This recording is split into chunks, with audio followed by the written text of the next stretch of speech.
The Department of Justice has been slowly releasing the Epstein files from a previous investigation into Jeffrey Epstein's alleged sex trafficking ring.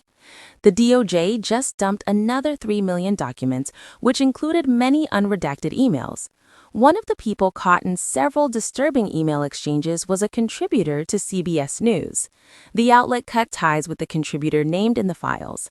Keep reading for more details. CBS News cuts ties with contributor named in the Epstein files. Many people thought the release of the Epstein files would include a client list of an alleged sex trafficking ring. Jeffrey Epstein was awaiting federal charges of sex trafficking in 2008 when he was found dead in his jail cell in New York City.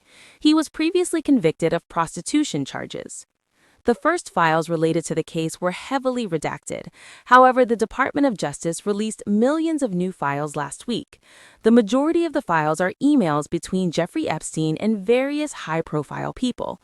One name appeared in the files over 1,000 times. Peter Attia is a doctor and researcher who focuses on how to live longer. He was named one of the contributors to the rebranded CBS News. However, he had previously worked with the network.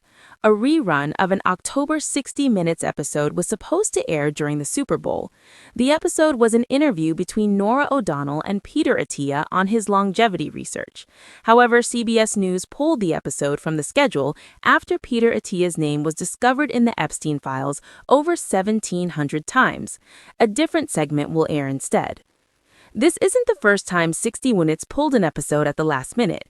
The network came under fire in December for pulling an episode about the Trump administration's deportations to a prison in El Salvador.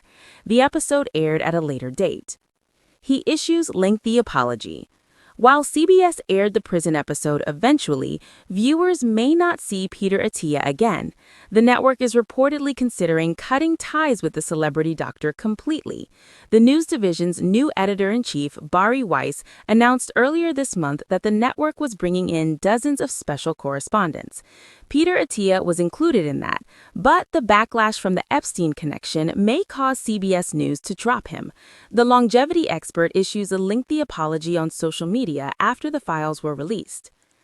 At that point in my career, I had little exposure to prominent people, and that level of access was novel to me. Everything about him seemed excessive and exclusive, including the fact that he lived in the largest home in all of Manhattan, owned a Boeing 727, and hosted parties with the most powerful and prominent leaders in business and politics, he said in part. Click here to read more of his apology.